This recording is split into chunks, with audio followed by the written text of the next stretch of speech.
क्या हुआ भाई? अरे क्या हुआ? कोई मदद चाहिए क्या? यार मेरी गाड़ी खराब हो गई है और मुझे ये बॉक्स कहीं पहुंचाना है। हाँ वो तो ठीक है, पर है क्या इसमें? इसमें एक बहुत ही अनमोल चीज है और वक्त पे कहीं पहुंचानी पड़ेगी। मेहरबानी होगी यार तुम्हारी। हाँ हाँ चलो बॉक्स रखो। थोड़ा हाथ लगवाओ। हाँ हाँ। अरे बड़ा भारी है भैया। उठाओ। इतना बड़ा बक्सा।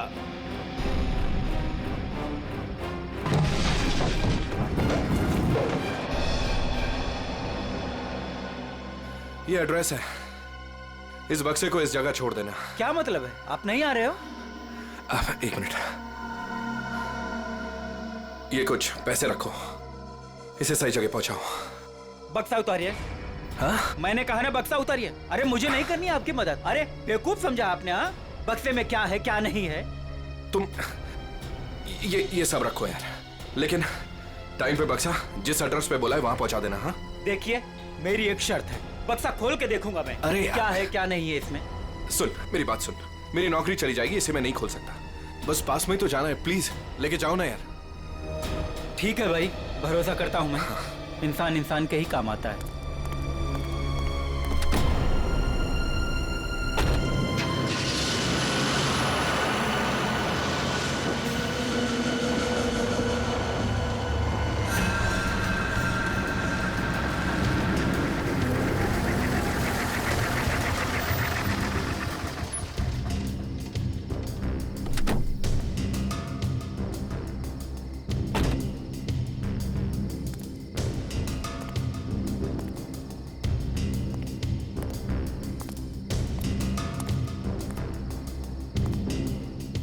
पता तो यही। कैसी चीख! अपने को क्या बक्सा यहीं उतार के चलता।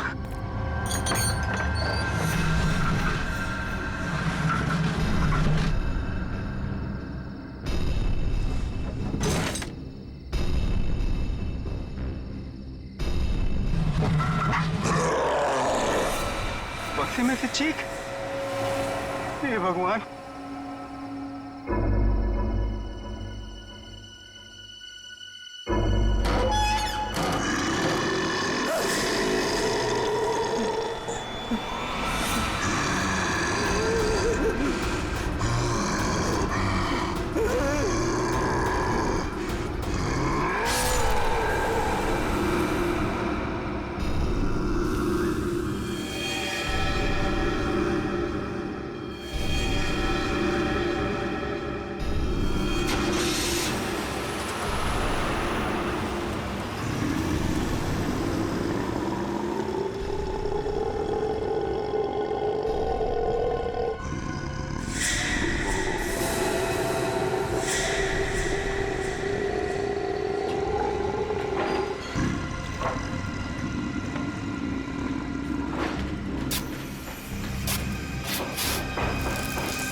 जरा जल्दी जल्दी हाथ पैर चलाओ तुम लोग सब लोग।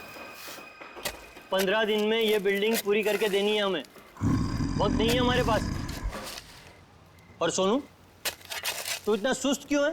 खाना वाना नहीं खाता क्या? चल जल्दी काम कर।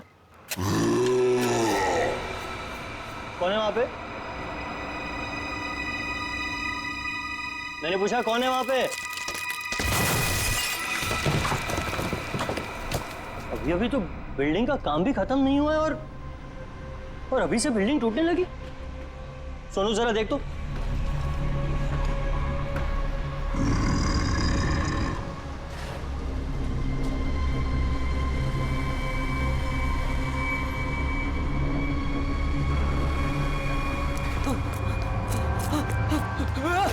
भागो, सब भागो ऐसे। सोनू, वरना सब मारे जाओगे। सोनू हुआ क्या? सब अरे हुआ क्या?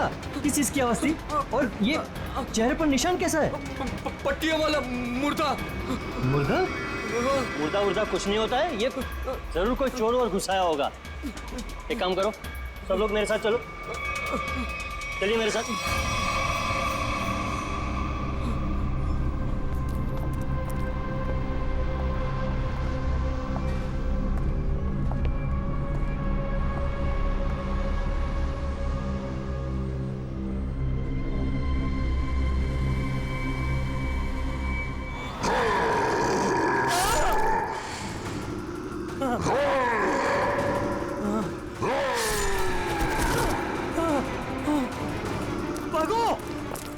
भागो सब यहाँ से, भागो!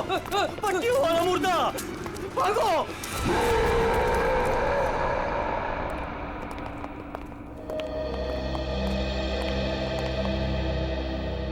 सर, मैंने और मजदूरों ने मिलकर एक फैसला किया है। कैसा फैसला? कि हम आपकी बिल्डिंग में अब काम नहीं करेंगे। तुम क्या बकवास कर रहे हो तुम? सर, लगता है आपकी नजर कमजोर हो चुकी है, इसलिए मेरे चेहरे पर ये निशान आप देख नहीं पा रहे। ये हाँ, शराब पी के झगड़ा किया होगा। सर, ये उस आत्मा की देन है जो आपकी बिल्डिंग में है। आत्मा? क्या बकवास कर रहे हो तुम? हाँ? जानता था, मैं जानता था कि आप मेरी बातों पर विश्वास नहीं करेंगे, इसलिए मैं साथ में सोनू को भी लाया हूं। सोनू,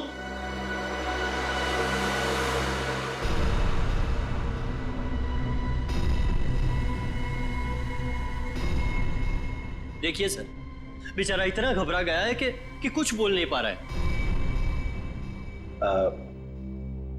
सोनू, ये सब क्या है? साहब, पट्टी वाला मुर्दा और कौन है इधर? कौन है? कौन है उधर?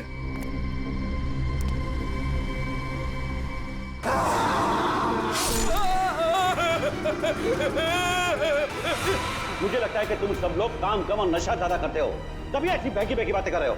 सर, अगर हमारी बातों पर यकीन ना हो तो कोई दूसरे मजदूर रख के क्यों नहीं देख लेते? जब वो अपनी आप बीती सुनाएंगे तब तो आपको विश्वास हो जाएगा ना। बिल्कुल रख लूंगा। इस शहर में मजदूरों की कोई कमी नहीं है। इस शहर में काम की भी कोई कमी नहीं है।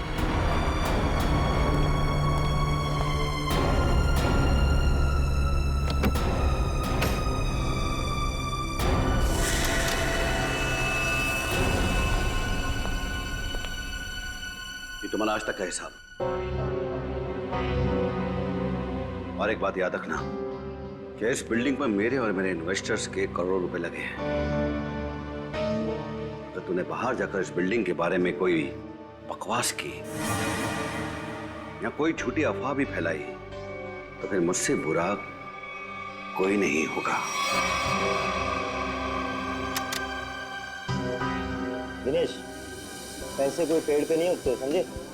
हाँ, और हम तुम्हारे फाइनेंसर हैं, कोई एटीएम मशीन नहीं कि जब दिल में चाहा कार्ड डाला और पैसे ले लिए। देखिए, आप लोग बेवजह भड़क रहे हैं। बेवजह? तुमने कमिटमेंट किया था, अब तक बिल्डिंग तैयार हो जाएगी, क्या हुआ? हाँ चंदू, मैं बिरयानी बना रहा हूँ, कोई 2 मिनट में बनने वाला बर्गर नहीं। जब आप लोग बिल्डिंग की क्वालिटी देखेंगे तो आप लोगों को खुद ब खुद ये एहसास हो जाएगा कि आप लोगों का पैसा बिल्कुल सही जगह लगा है। हाँ, पता चल रहा है कि इन्वेस्टमेंट कहाँ पर हो रहा है। वैसे काफी अच्छी पार्टी दी है आपने अपने शादी के सालगिरह की। और Natasha, excuse me, sorry sir, मैं आप लोग को तो अपनी फ्रेंड से मिलवाना ही भूल गई। Meet, come. She is Tina, Swati. बस हमें किसी से नहीं मिलना। दिनेश, इस बार अगर तुमने जबान पलटी ना, 15 दिन मतलब 15 दिन, दैट फाइनल। हाँ 15 दिन पक्का। और हाँ, 15 दिन से ज्यादा हुआ ना तो तुम्हारा घर और भाभी जी के गहने बेच करके अपने पैसे हम लोग वसूल लेंगे, समझा? अरे पक्का कहाँ? दिनेश सुनो ना। एक्सक्यूज मी, आपकी भाभी बुला रही है। मन से, एक्सक्यूज मी। जल्दी आइए ना। क्या है? दिनेश देखिए ना, मार्केट में नया हार आया है, आप कभी लेकर देंगे मुझे ये? बस हार और गहने, इन चीजों के अलावा तुम्हारे लिए और कोई चीजें इंपॉर्टेंट है ही नहीं। पति जिए या मरे तुम्हें कोई फर्क नहीं पड़ता। मन तो करता है कि तुम्हारा गला दबा दूं। क्या बात है पापा, आप मम्मी पर इस तरह से क्यों चीख रहे हैं? मैंने सिर्फ सालगिरह का तोहफा मांगा था और ये ऐसे कर रहे थे मुझ पर। आशा, ये जो तुम्हारे ठाट बाट और ऐशो आराम है ना, वो केवल इसीलिए है क्योंकि तुम्हारा ये पति दिन रात गधे की तरह काम करता है। पापा, अगर आपके पास इतना ही पैसा है ना तो थोड़ा हम पर भी खर्च कर दो प्लीज। पहले तो आपने फ्लैट देने के लिए भी मना कर दिया, और अब जब मम्मी ने आपसे एक छोटा सा हार मांगा तो उसमें भी आपको दिक्कत है। तुम दोनों नालायक बच्चों को तो मैं कुछ दूंगा नहीं, और तुम लोग मेरे घर में रहते हो, इसी बात से खुश रहो।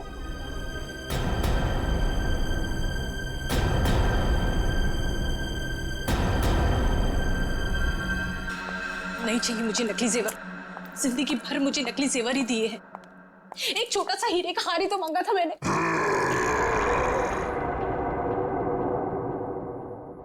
कौन कौन है वहां? कौन है वहां? कौन है वहां?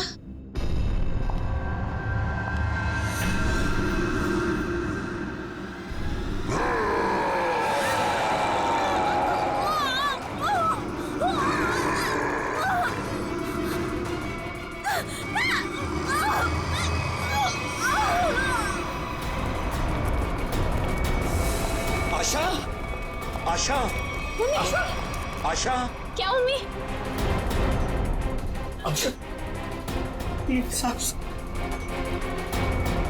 क्या हुआ मम्मी को? मर गई।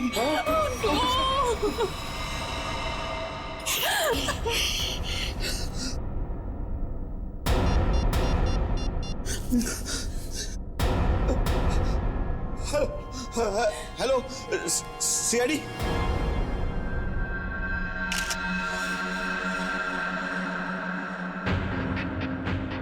ये निशान देखा गले पे? हाँ सर, लगता है काफी जोर से गला दबाया खूनी ने। ये जो नेकलेस है ना, इससे पकड़ के घसीटा है, तभी निशान इतने गहरे हैं। शायद विंड पाइप के टूट जाने से मौत हो गई इनकी। सर खून के निशान कॉरिडोर में यहाँ तक आए हैं, और आशा जी की चप्पल। अपने आप को बचाने में बहुत स्ट्रगल किया होगा इन्होंने, पर खूनी ज्यादा ताकतवर निकला। Excuse me, excuse me. एक सेकंड, एक सेकंड।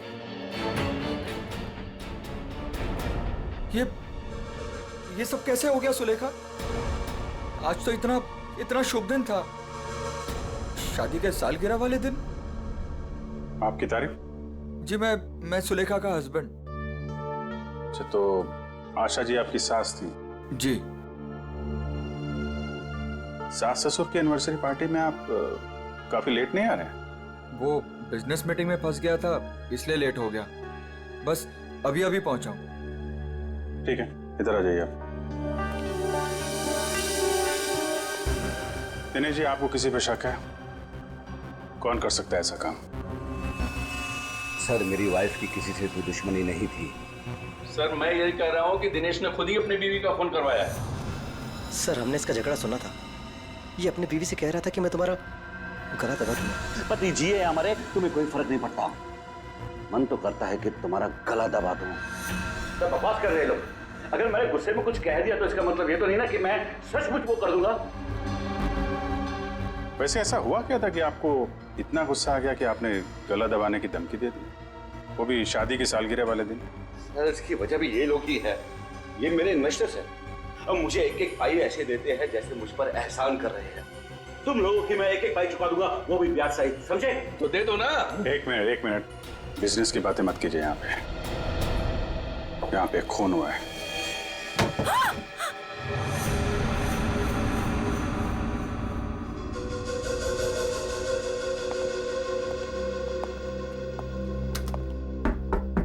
कौन है अंदर? दरवाजा खोलो।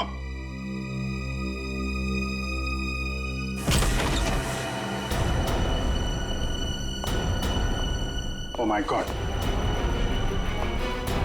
कौन है ये? सुनिए, छोटो, कौन हो तुम हैं? और यहाँ क्यों चुप के बैठी हो? मुर्दा पट्टियों वाला मार डालेगा। सर डरी हुई है, ऊपर से जख्मी भी। देखो, आप बिल्कुल घबराइए मत। हम लोग सीआईडी से हैं। आपका नाम क्या है? कोमल। कोमल? कोमल, आप यहाँ क्यों चुप के बैठी थी? वो पट्टियों वाला मुर्दा बाहर घूमते हुए देखा। पट्टियों वाला मुर्दा? जैसे मैं यहाँ से बाहर निकली तो पट्टियों वाला मुर्दा बाहर था। अच्छा ठीक है, तुम वो जो भी पट्टियों वाला मुर्दा था उसका स्केच बनवा सकती हो? हाँ। Very good. स्केच आर्टिस्ट को बुलवाओ और इस घर का कोना कोना छान मारो। देखो खूनी के बारे में कुछ सुराग मिलता है क्या? जाओ।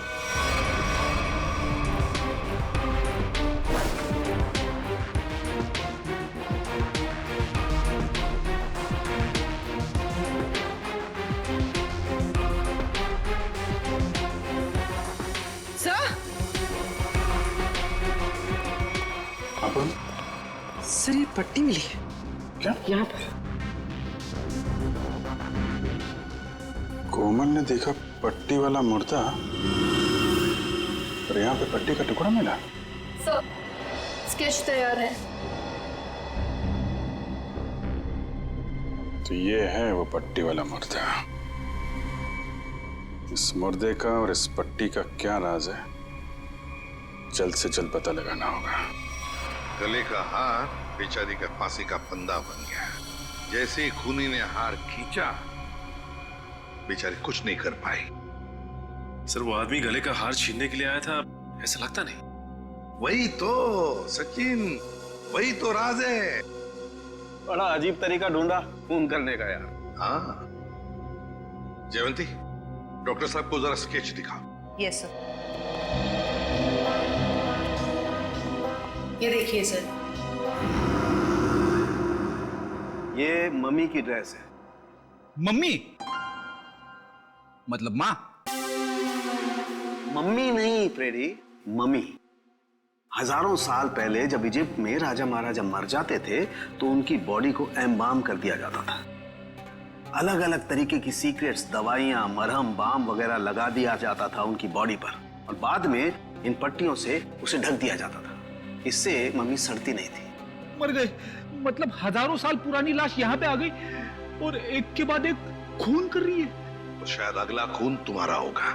मेरा हो गया, अब चुपचाप खड़े रहो। और एक बात ध्यान में रखो, मम्मी कभी सड़ती नहीं है और ना मम्मी कभी जिंदा होती है। अच्छा सर, ये जो पट्टी का टुकड़ा हमारे हाथ लगा है, कहीं ऐसा तो नहीं कि ये खूनी के साथ हाथापाई के दौरान आशा जी के हाथ आ गया? नहीं, ऐसे नहीं हुआ।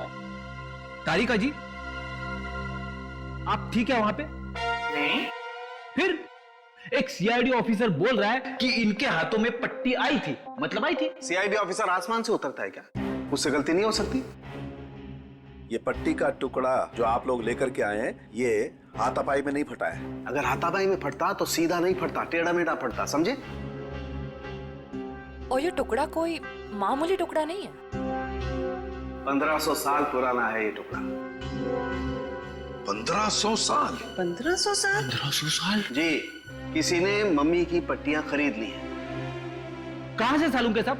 ये इजिप्ट से? अरे यार, लोग पुरानी मम्मियां खोद खोद के निकाल रहे हैं और चोरी छिपे बाजार में बेच रहे हैं।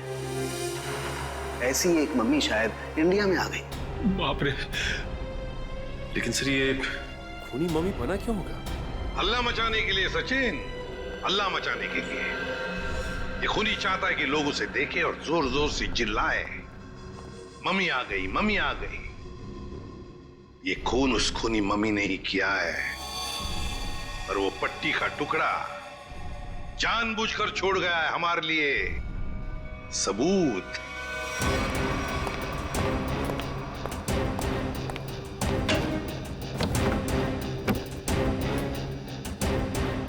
आज तो मैं इस मम्मी का काम तमाम कर दूंगा।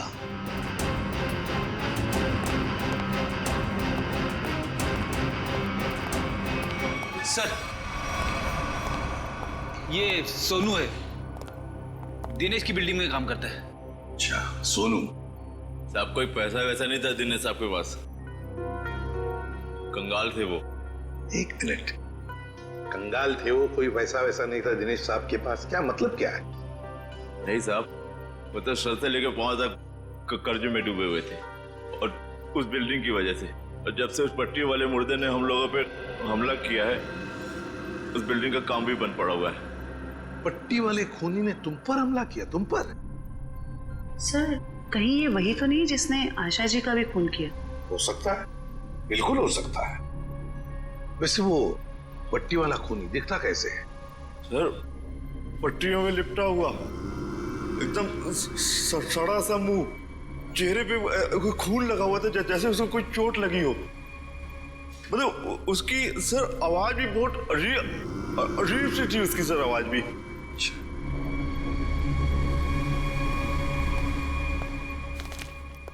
एक मिनट, क्या वो ऐसा दिखता था?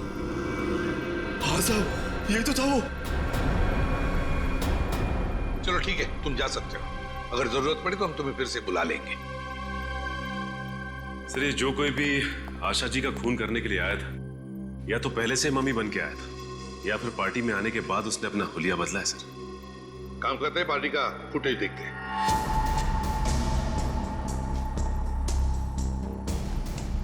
एक मिनट, पॉज करो। ये देखो, ये है ना महेश, आशा जी की बेटी सुलेखा का पति महेश। हाँ सर, लेकिन ये तो कह रहा था कि आशा जी की मौत के बाद आया था ये पार्टी में। झूठ बोला हमसे, वो झूठ बोला। जयवंती सर, फोन करके बुला लो उसे अभी, Yes. इसी वक्त।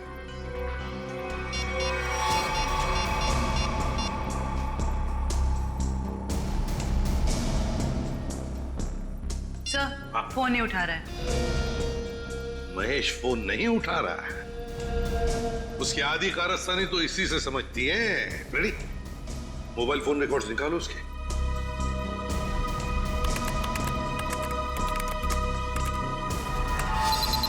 सर, ये रहे महेश के फोन कॉल रिकॉर्ड्स। 40 बार फोन किया है एक ही नंबर पे, और ये नंबर तो उसके सासू माँ का है। सर, सासू माँ से इतना ज्यादा लगाव? इस महेश से मिलना पड़ेगा। महेश,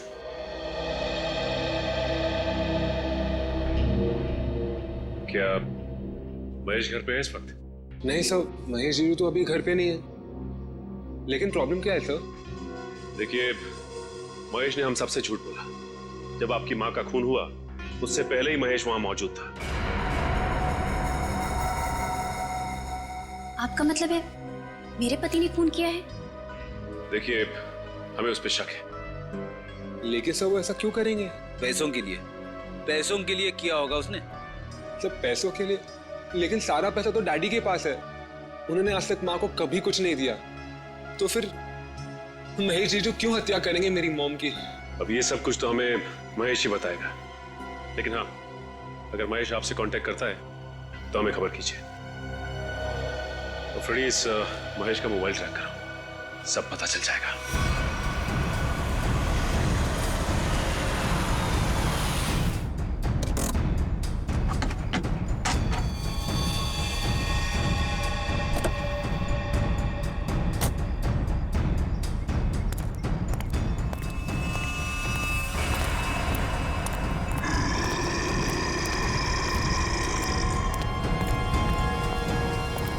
आज ये पट्टियों वाला मुर्दा मिल जाए बस।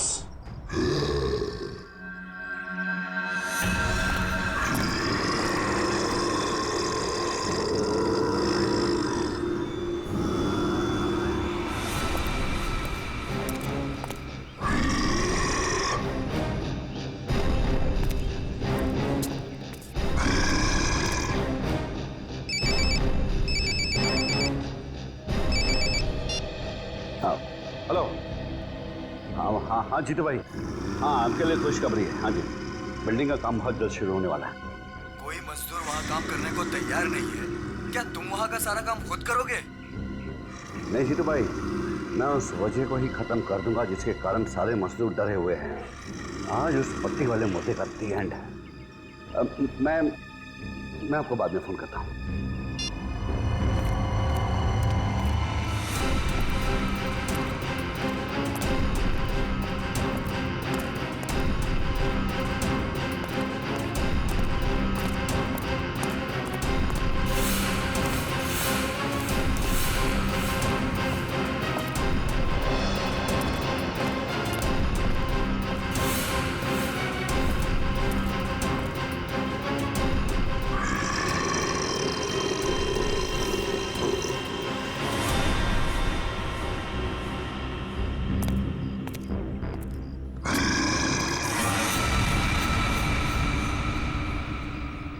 आवाज है,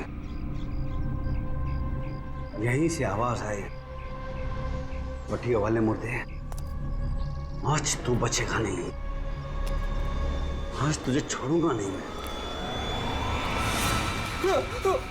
गोली मत चलाना। तो तू ही ये सब कुछ कर रहा है और तूने ही आशा को भी मारा। नहीं, मैं ऐसा क्यों करूंगा? मैंने नहीं मारा। तू यहाँ क्या कर रहा है? मैं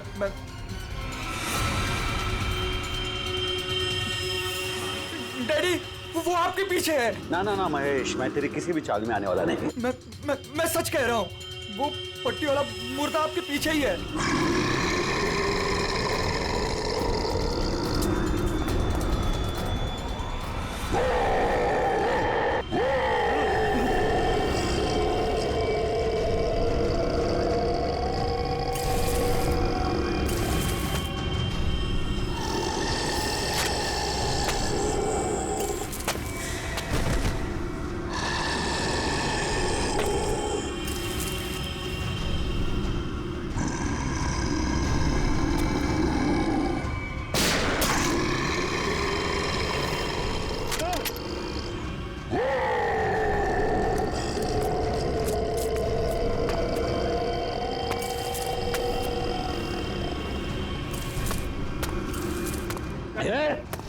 देखो भाई, तू मुझे माफ कर दे। मुझे क्यों मेरे पीछे पीछे कुछ भी नहीं है। देखो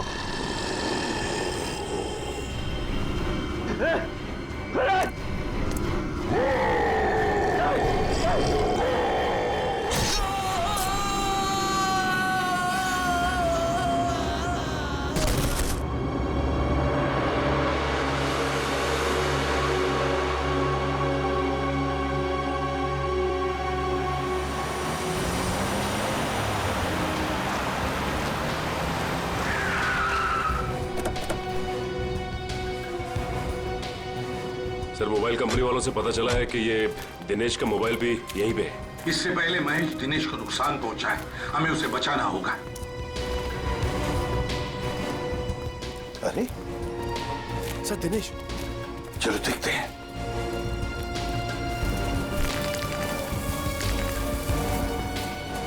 माय गॉड, ये तो जिंदा है। सच, जल्दी से एम्बुलेंस बुला, जल्दी। फ्रेडी, जयवंती, देखो आसपास। Yes sir.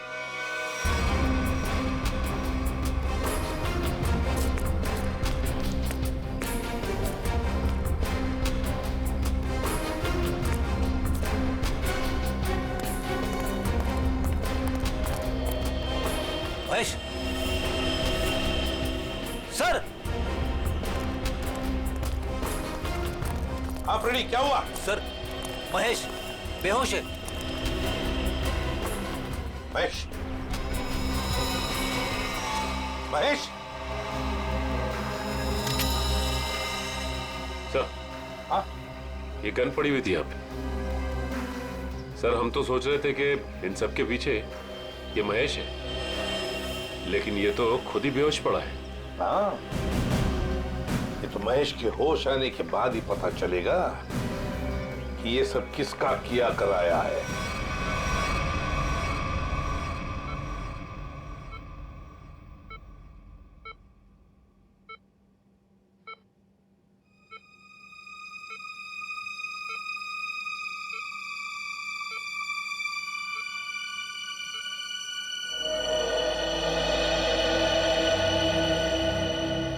डॉक्टर साहब, अब कैसी तबीयत है मेरे पापा की? फिलहाल इनकी तबीयत नाजुक है, अभी कुछ भी कहना मुश्किल है। 48 घंटे ऑब्जर्वेशन में रखेंगे, फिर देखते हैं क्या करना है। Okay, excuse me. सोच भी नहीं सकती कि मेरा पति इतना घिनौना मुजरिम निकलेगा। पहले तुमने मेरी माँ को मार दिया और अब मेरे पापा पे तुमने हमला किया। ये तुम क्या कह रहे हो सुलेखा? तो मैंने ऐसा कुछ भी नहीं किया है, मैं निर्दोष हूँ, बेकसूर हूँ। हर मुजरिम यही कहता है कि उसने कुछ नहीं किया, वो निरपराध है। लेकिन सारे सबूत उसी आदमी की तरफ उंगली उठाकर कह रहे हैं कि ये इस आदमी ने किया है, और वो आदमी है तुम। लेकिन सर, आपके पास ऐसा कौन सा सबूत है जो ये साबित करता है कि खून मैंने किया है? एक हो तो बताए।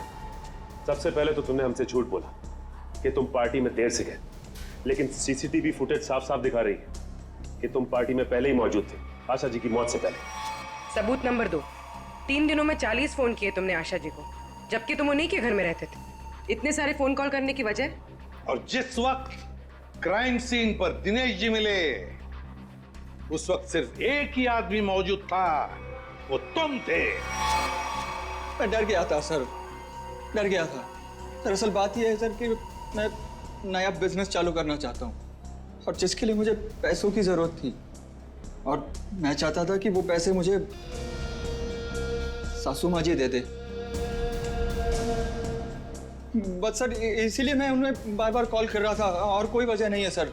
तो इनके कहने का मतलब है कि ये पार्टी में पैसे मांगने के लिए गए थे आशा जी से, है ना? हाँ सर, उस दिन मैंने देखा कि ये लोग बिजनेस के लिए मुझे पैसा नहीं दे रहे, और सासू माँ को लाखों करोड़ों के गहने दिए जा रहे। और तुमने गुस्से में आकर मार डाला आशा जी को? नहीं, मैंने उन्हें नहीं मारा। मैंने कहा ना, मैं उनसे पार्टी में बात करने गया था, पर मेरे बात करने से पहले ही उनका मर्डर हो चुका था। नहीं महेश जी, कौन विश्वास करेगा तुम्हारी इन बातों पर? पहले तुमने आशा जी को मारा, फिर दिनेश जी के पीछे पड़े, और वो भी कहां पर? अंडर कंस्ट्रक्शन बिल्डिंग में। ये गलत इल्जाम है। मैं वहां पर उनसे भी बात करने गया था, मैंने नहीं मारा। ऑफिस में नहीं जा सकते थे, घर में नहीं जा सकते थे? उनसे बात करने में ऑफिस से गया था, पर जब मैं ऑफिस पहुंचा सर, तो वो निकल चुके थे अपनी साइट पे सर, इसीलिए मैं साइट पर चला गया। पर जब मैं साइट पर गया तो सर मैंने देखा कि एक पट्टी वाले मुर्गे ने उन्हें धक्का दे दिया वहां से सर।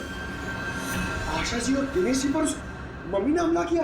हाँ सर। पंकज, ये तो उस आदमी ने किया जो दुनिया को दिखाना चाहता है कि ये किसी इजिप्शियन मम्मी ने खून किया है। पर वो हमारे परिवार के पीछे क्यों पड़ा है? डॉक्टर साहब कह रहे थे ना कि इस तरह की पुरानी और महंगी पट्टियां आसानी से नहीं मिलती। सचिन, सेंट्रल स्टेट लेबोरेटरी से पता लगाएंगे कि पट्टियां कहां से और कैसे मिली है। मैं ACID से आपसे मिलना चाहती हूँ। डॉक्टर चारू आप ही? हाँ, मैंने ही आपको फोन किया था। डॉक्टर चारू, इस पट्टी को पहचानती हैं? ओह माय गॉड, ये पट्टी आपको कहाँ से मिली? ये पट्टी तो हमारी लैब से चुराई गई थी। इस सिलसिले में एक डॉक्टर को काम से भी निकाल दिया गया। आइए।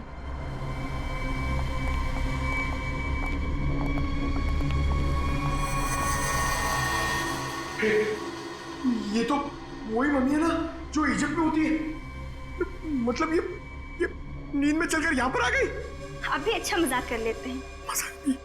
दरअसल हर साल इजिप्ट से इन मम्मीज को हमारे यहाँ रिसर्च के लिए भेजा जाता है, और सर ये मम्मीज 1500 साल पुरानी है। तो क्या सिर्फ इन्हीं मम्मीज की पट्टी गायब है?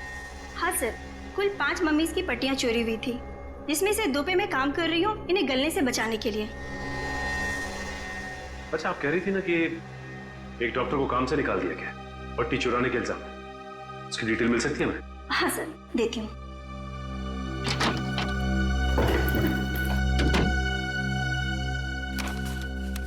ये है सर मिस्टर ज्ञान। इन्हें काम से निकाल दिया गया। इन्होंने पट्टियां चोरी की या नहीं ये तो मालूम नहीं, लेकिन इन मम्मीज की देखरेख यही करते थे। और हाँ सर, उनकी एक पर्सनल असिस्टेंट भी थी। इनके असिस्टेंट का कोई फोटो, नंबर या एड्रेस है आपके पास? वो उनकी पर्सनल असिस्टेंट थी, इसलिए हमारे पास उनकी कोई डिटेल्स नहीं है। सर, 5 मम्मीज की पट्टियां गायब है और खूनी खुद मम्मी बनकर दिनेश के परिवार के पीछे पड़ा है। क्या बोल रही? ये खूनी दिनेश के ऊपर दोबारा हमला करेगा। क्या हुआ डॉक्टर? आप पापा को इतनी अचानक से क्यों शिफ्ट कर रहे हैं? देखिए, इनकी हालत पहले से ज्यादा बिगड़ गई है। अगर इन्हें आरजे हॉस्पिटल में भर्ती नहीं कराया गया तो इनका बचना मुश्किल हो जाएगा।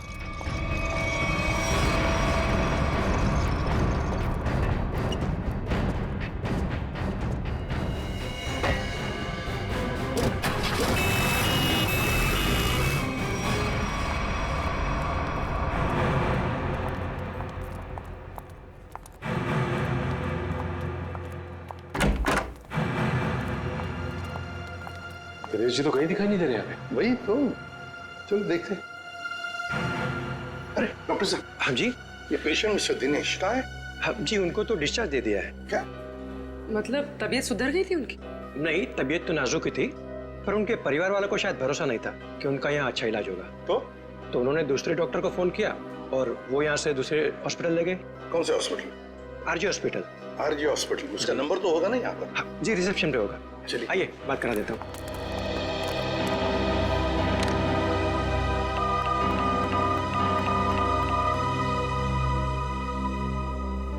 Hello, RG hospital. देखिए, मैं एसीपी प्रद्युमन बोल रहा हूँ, सीआईडी से।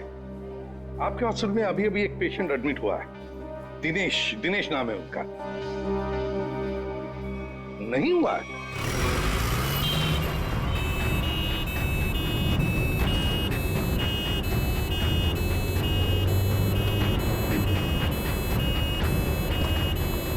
काम हो गया बॉस, तीर कमान से निकल चुका है।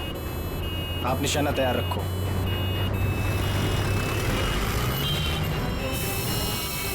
अरे धुआं कहाँ से आ रहा है? अरे गाड़ी रोको, गाड़ी रोको, गाड़ी रोको।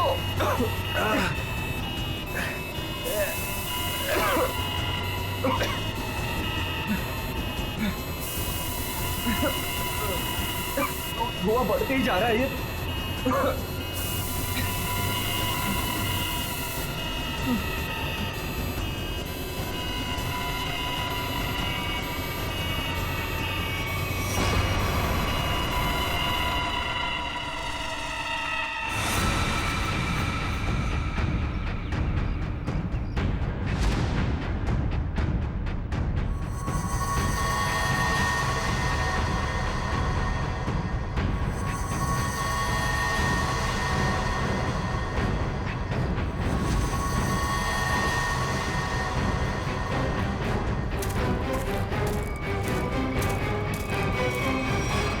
क्यों, अब तुम्हारे जीवन का मकसद पूरा हो गया?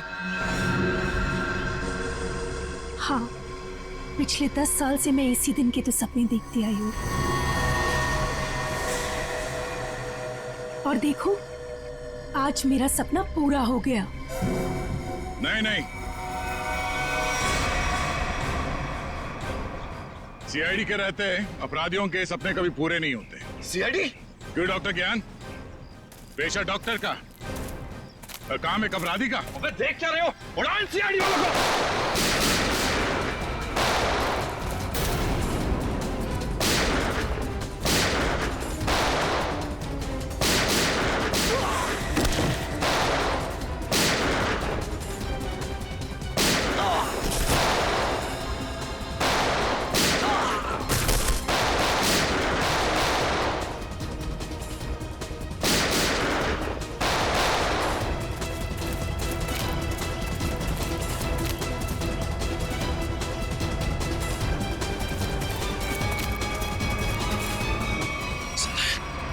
सबके सब बेहोश हैं, इनको होश में आना पड़ेगा।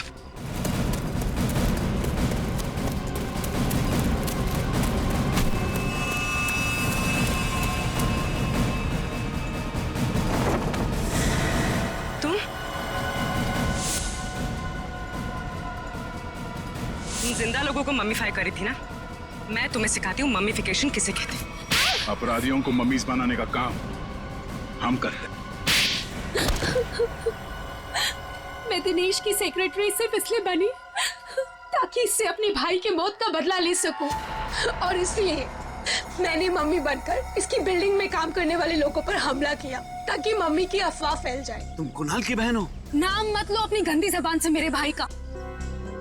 एक वक्त था जब वो तुम्हारा सबसे करीबी दोस्त था, और तुमने क्या किया? दोनों साथ गए थे ना विदेश पैसा कमाने के लिए। सर, इसको सहयोग से एक मम्मी मिली, और मेरा भाई चाहता था कि वो ये मम्मी वहां की देश की सरकार को सौंप दे, लेकिन ये दिनेश उसे ग्रे मार्केट में बेचना चाहता था। सर ऐसा